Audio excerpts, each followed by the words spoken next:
Hello my dear friends and welcome back to my YouTube channel. I hope you are good and safe. In today's video, I'm going to answer one of the most frequently asked questions I receive on my Instagram page and in the YouTube section. Watch the video till the end. So yeah, the question is English important to crack the clinical investigator interview in Optum? So my answer is yes. English is important, but it is not the only deciding factor, my dear friend. Listen, based on the feedback I have received from many students, around 80% of those who were not selected struggle to introduce themselves confidently in English. Okay, so most of them gave their introduction in Hindi, which may have affected their interview performance. And the reason is simple. In the clinical investigator role, you will be working with the US healthcare system. Okay, you may need to communicate with the colleague or client from different countries where English is the primary language. They won't be able to understand Hindi, so basic English communication becomes an important part of the job. Now, many students ask me, I understand English, but I can't speak fluently. Will that be a problem? My answer is no. You do not need to speak perfect English. If you can understand English, communicate your thoughts clearly, and answer interview questions confidently, that is usually sufficient.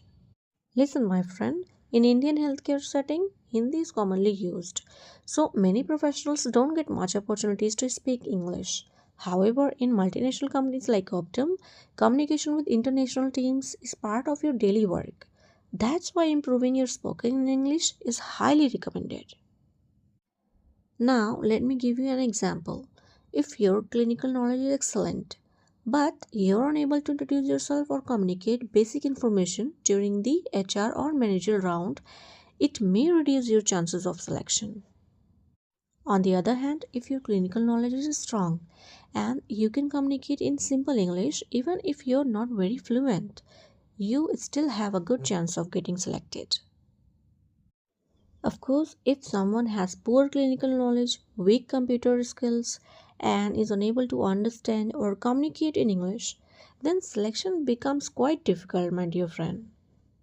Another important point is the aptitude round. So, as I have mentioned in my previous videos, the aptitude test has become more challenging now. You should practice reasoning questions, logical thinking, basic medical calculations, drug doses calculations, medical terminology, and clinical case based questions before your interview. I receive many questions through my Instagram page, Physio and Tights Official, and in the YouTube comments, so I'm trying to answer all of them. So, my dear friend, if you have any question, feel free to ask them in the comments. Also, don't forget to check my UnitedHealth group Optum playlist. I have uploaded many interview preparation videos where I have shared real interview questions collected from the selected candidates, also with my own experience. Many students have told me that these videos helped them crack the interview. If you found this video helpful, please like the video, share it with your friends, and subscribe to my channel for more career guidance, interview preparation, and healthcare industry updates. Thank you so much for watching. Take care, and I will see you in the next video. Bye bye. Take care.